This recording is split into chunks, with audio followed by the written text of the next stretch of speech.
The Chinese approach is what we call holistic and fundamental approach. Our question is how China will be like 20 years from now, 30 years from now, 50 years from now.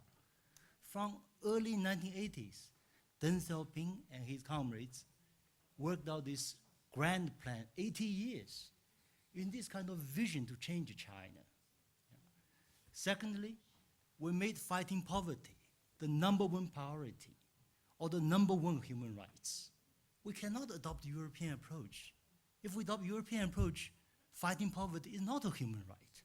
At best, something leading to enjoyment of human rights. The Americans never recognized economic rights or right to development. But for the Chinese, we do it. We practice it. It's a hugely successful experience. Nearly 400 million people out of poverty. So please remember, this is the fundamental thing. The world is full of poverty. I've traveled over 100 countries, most developing ones. I can tell you, if Africa can achieve what China achieved, 1/10 of what China achieved, it will be a success. If India can achieve 1/3 of what China has achieved, it will be a success. You see this miserable situation. Every day, 17,000 kids die prematurely, Half of the world's population live in poverty.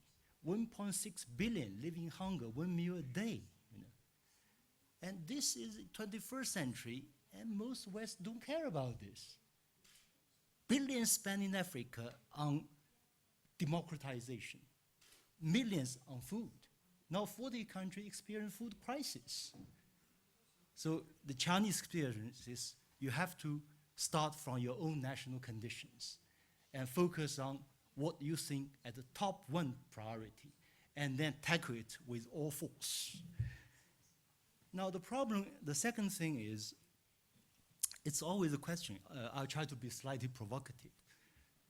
Now, the point is, the West always think, we know Africa better than Africans.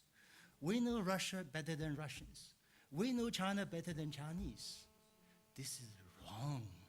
So I think that's a reminder that the policy was not inevitable, was not all unified, and there's still disagreement among the party and in China about the way forward, as well as a very big difference about how to interpret and allow even discussion about the history. Because in fact, there are san bu ti, 3 things you cannot raise in China. 3 things, and a 4th, F.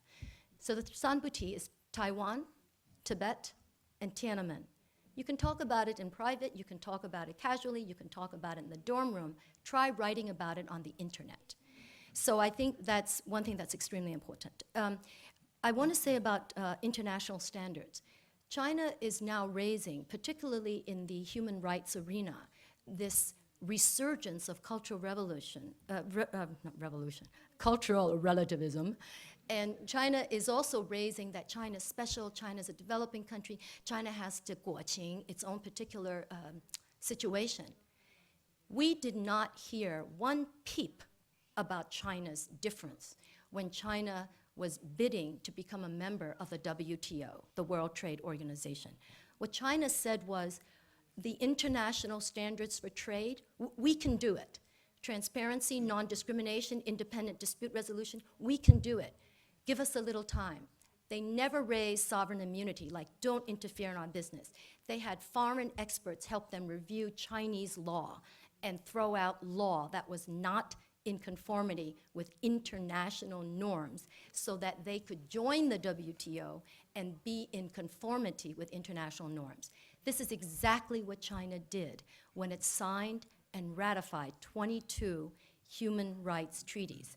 When you sign the treaties, it's not to sign an international human rights treaty on rights of the child, rights of women, rights of minorities, a convention against torture, and social and economic rights. You do not say we join an international human rights convention, but we'll have our own definition of torture. We'll have our own definition of discrimination.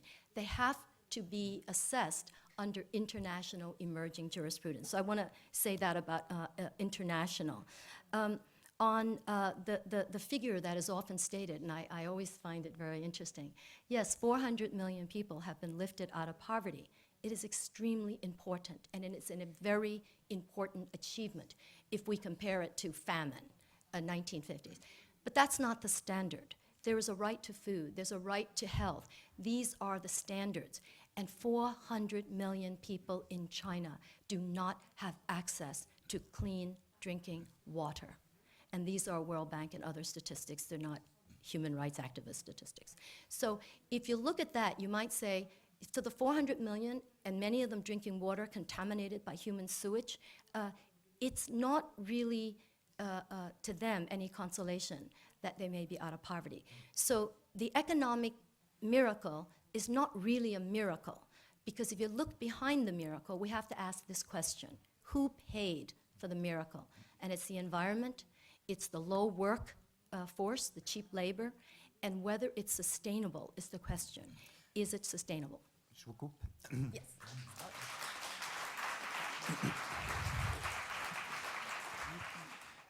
Avant peut-être de revenir sur le programme presque confucianiste du gouvernement chinois actuel, peut-être deux, trois points. Tout d'abord sur la question de l'universalité des droits de l'homme. C'est vrai que les droits de l'homme ont été découverts, entre guillemets, en Occident, mais en Occident aussi, ils ont été conjoncturels, quand ils ont été inventés, disons, au XVIIIe siècle, même s'il y a des sources beaucoup plus anciennes.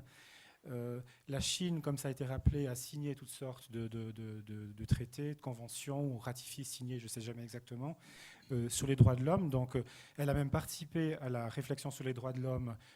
En l'occurrence, c'était le gouvernement de Chiang Kai-shek dans les années 40, au début des années 50. Donc, pendant très longtemps, elle a reconnu l'universalité des droits de l'homme. Encore récemment, Zhao Ziyang ou même Wen Jiabao ont insisté à plusieurs reprises sur le fait qu'il y avait encore des insuffisances en ce qui concerne les droits de l'homme en Chine. Donc il y a des discours en Chine même, comme l'a dit il y a un instant Madame Hom, qui vont dans des sens différents de ce qu'indique mon contradicteur de droite, enfin mon compagnon de droite. Maintenant, pour en venir à la question du confucianisme, ce qui est intéressant, c'est que énormément de choses qui sont mises en avant dans cette espèce de dialectique par le gouvernement chinois sont en un sens dangereuses, parce qu'il y a toutes sortes de manipulations qui affaiblissent finalement l'universalité des droits de l'homme en insistant sur les dimensions culturelles des droits de l'homme, mais en laissant de côté ce qui, dans le confucianisme, pourrait, à l'inverse, aller dans le sens des droits de l'homme. Notamment, Confucius insiste énormément sur la nécessité de se réaliser en tant que personne morale. Il y a énormément de soucis pour la dignité humaine dans le confucianisme. Également, ce qu'on appelle le devoir de remontrance, c'est-à-dire que les intellectuels, les lettrés doivent critiquer le gouvernement et le gouvernement doit accepter ces critiques. Il y a encore d'autres traits qu'on pourrait mettre en avant. Et puis, fondamentalement, dans ces discours chinois actuels sur cette espèce de contre-modèle, on ne nous explique pas finalement pourquoi on a besoin, par exemple, d'emprisonner un dissident pendant 13 ans.